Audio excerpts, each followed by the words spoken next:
O fim de todas as coisas está próximo. Sede, portanto, criteriosos e sóbrios a bem de vossas orações. 1 Pedro 4:7. Muito bem. Daremos a você 2 créditos. Existe um Deus e a Bíblia é a palavra de Deus. Pronto, agora não tem mais desculpas. Nos diga quando o mundo irá acabar. Nós queremos saber. Antes de tudo, ninguém sabe o dia e a hora que Cristo irá voltar e quando o mundo irá se acabar. A Escritura deixa isso claro. Foi o que eu imaginei.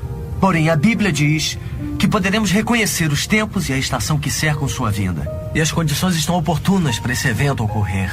E agora vai nos dizer que esse tal de Bartel fala disso em virtude das doenças e da imoralidade estarem se disseminando e por haver guerras e rumores de guerras e mais terremotos do que tivemos antes. Por isso Jesus chegará em breve. Já ouvimos isso antes. Não. Sim, Bartel fala nisso tudo, mas o trabalho dele é bem mais profundo do que isso. Acontece que para Bartel, a Bíblia é o maior livro já escrito. Sua mensagem é tão simples que pode ser resumida em alguns versículos e ao mesmo tempo é um livro de tanta profundidade que pode se passar a vida a estudá-lo e jamais descortinar toda a sua verdade. A teoria de Bartel sobre quando acha que o mundo irá se acabar começa com um versículo que leu em Isaías capítulo 46, onde a Bíblia diz que Deus declara o fim desde o princípio. Em Isaías capítulo 48, uma passagem similar aparece. Para Bartel, esse foi um pensamento interessante e isso conduziu ao início, ao Gênesis capítulo 1, a história da criação. Bartel estudou tal capítulo e começou a se fazer a seguinte pergunta: por que Deus criou o mundo em 6 dias e descansou no 7º? Pode nos parecer uma coisa trivial, mas incomodou a Bartel. Eu aprendi na escola dominical que foi para estabelecer a semana de trabalho. Bartel não acreditou nisso. Ele achou que não era isso e passou muito tempo pensando na questão. Por que Deus levou 6 dias para criar o mundo quando poderia ter feito isso num segundo, num piscar de olhos? Mas não, ele levou 6 dias. Por quê?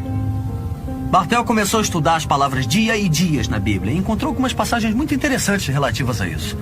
Ele concluiu que talvez Deus estivesse indicando ao homem quanto tempo ele teria na Terra. Deus tem que punir os pecados e ele irá cumprir sua palavra. Deixe. Espere aí. Que base Bartel forneceu para que pensasse assim?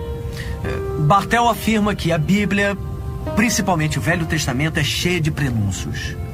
Acontecem fatos na história que também ilustram algo que irá acontecer no futuro.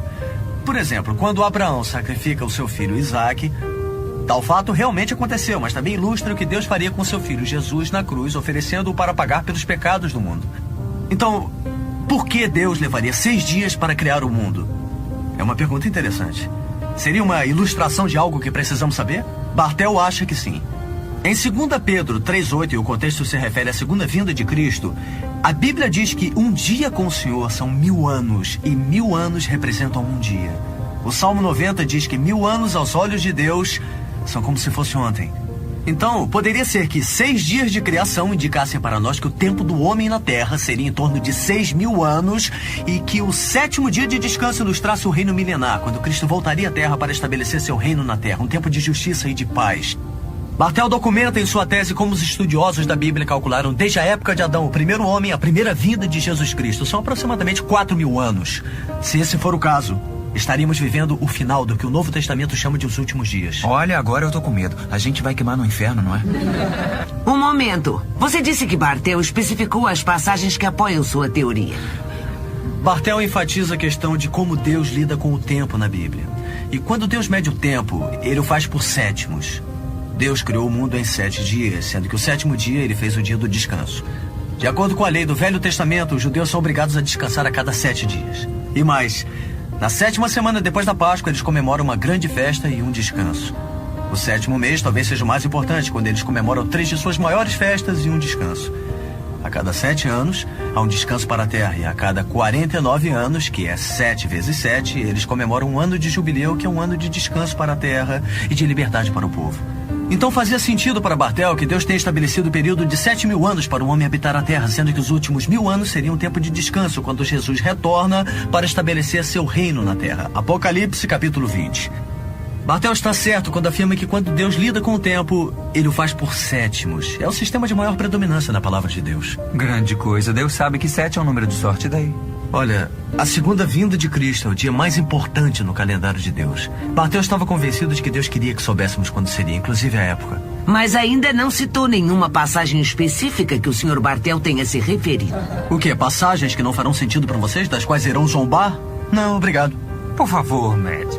queremos rir. Vamos ouvir as passagens. Querem passagens? Tudo bem, eu vou lhes dar umas 2 passagens. A primeira está em Oséias. Oséias é um profeta no Velho Testamento. Você lembra dele, não é, Greg? No capítulo 6, ele fala de Israel, povo escolhido por Deus que sempre o rejeitava. A nação ia ser destruída, mas no versículo 2 ele diz: depois de 2 dias nos revigorará, ao 3º dia nos levantará e viveremos diante dele. O que significa isso? Vejam, quando Jesus veio, Israel o rejeitou como seu Messias, então ele espalhou sua nação pelo mundo todo. Então por 1900 anos não houve nação de Israel.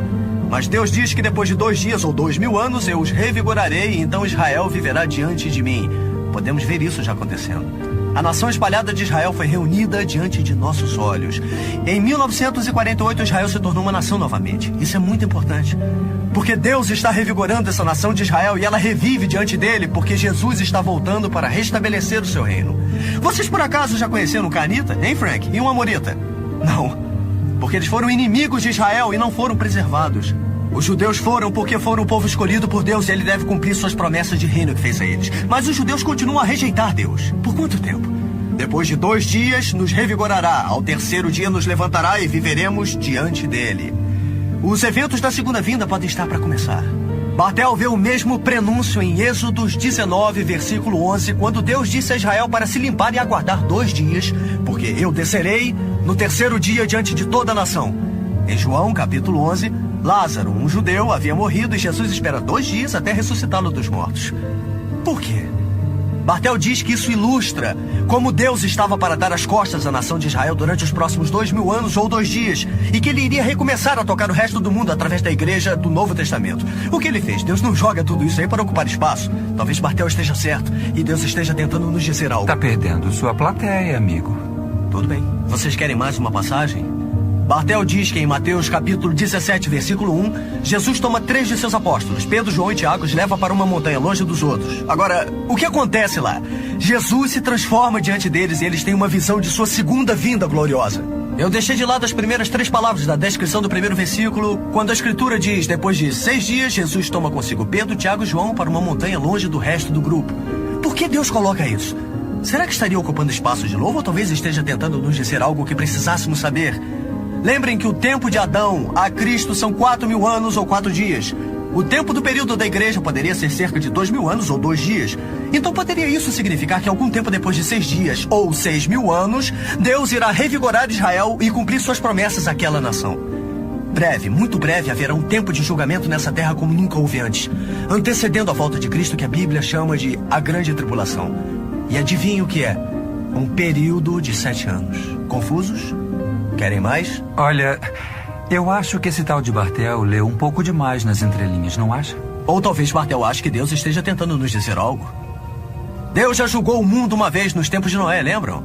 Em Gênesis 6, nos diz que havia uma grande explosão populacional naquela época e a terra estava corrompida e cheia de violência. É parecido com os tempos de hoje. Ele exterminou toda a população com uma inundação e somente 8 pessoas sobreviveram. Deus julgou as cidades de Sodoma e Gomorra, não é? Por causa dos pecados, do homossexualismo e das perversões lá existentes. Parece com os dias de hoje. Ele arrasou com toda a cidade, somente 3 se salvaram por lá. Em ambos os casos, os que não tinham fé foram tomados de surpresa, mas os crentes não foram. Eles sabiam que o julgamento estava por vir. Tá legal, tá legal. Pra mim já chega dessa matemática bíblica. Pra que serve? O que o Bartel tá querendo dizer? O que Bartel está dizendo é que nosso tempo está para acabar. Ele acha que essa existência atual não irá continuar para sempre e que muito em breve Israel irá reconhecer Jesus como seu Messias e Cristo irá voltar à Terra para restabelecer seu reino. E você, Matt? Acredita que essa teoria de Bartel seja verdade? Anda, fala logo. Eu não sei. Pode ser. Mas disso eu sei. O fim do mundo acontece todos os dias para algumas pessoas porque elas morrem. E se a pessoa não tem uma relação pessoal com Jesus Cristo, ela irá passar uma eternidade consciente no lago de fogo longe da presença de Deus. Disso eu tenho certeza. O que faz disso uma questão muito séria. Mas há muitas religiões no mundo. Por que acha que a sua está certa? Não, Derek, há muitos nomes para as religiões do mundo. Mas todas elas estão numa só categoria. Cada religião, a não ser o cristianismo bíblico, ensina que a pessoa pode ser salva por seu próprio mérito, sendo boa e realizando certos rituais. Mas a Bíblia nos ensina que ninguém pode estar certo aos olhos de Deus por realizar bons atos, Romanos 3:20. E que todos pecamos e carecemos da glória de Deus, Romanos 3:23. Nós precisamos entender que o padrão bíblico para entrar no reino dos céus é ser perfeito. Totalmente sem pecado ou justo, conforme a Bíblia diz. Se isso é verdade, ninguém vai entrar no reino dos céus. Ninguém é perfeito. Nem mesmo você. Isso mesmo. Por isso, tanto você quanto eu precisamos de Cristo. Todos nós. Pois quando Jesus viveu na terra, ele viveu uma vida de perfeição. Ele jamais pecou porque era Deus. E então ele morreu na cruz para pagar por nossos pecados, ressuscitou dos mortos e Deus recebeu Cristo de novo. Por quê? Não foi porque ele era um homem bom, mas porque ele cumpriu a exigência de ser perfeito. Jesus era justo e somente os justos herdarão o reino dos céus.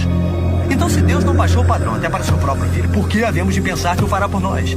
Milhões de pessoas andam por aí achando que vão para os céus por levarem o que pensam ser uma vida de bem. E levarão um choque, porque isso não basta. Deus tem um padrão de perfeição absoluta.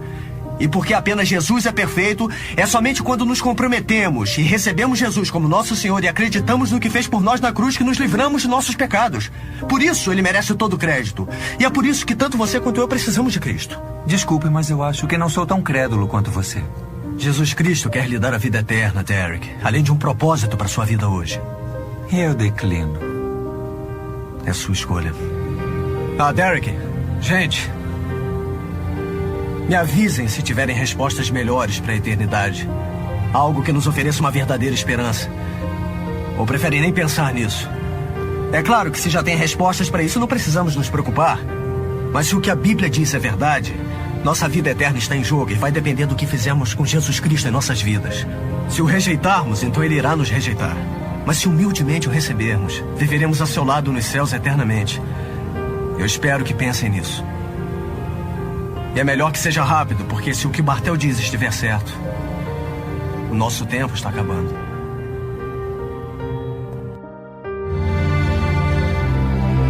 E o testemunho é este, que Deus nos deu a vida eterna, e esta vida está no seu Filho. Aquele que tem o Filho tem a vida. Aquele que não tem o Filho de Deus não tem a vida. 1 João 5, 11, 12.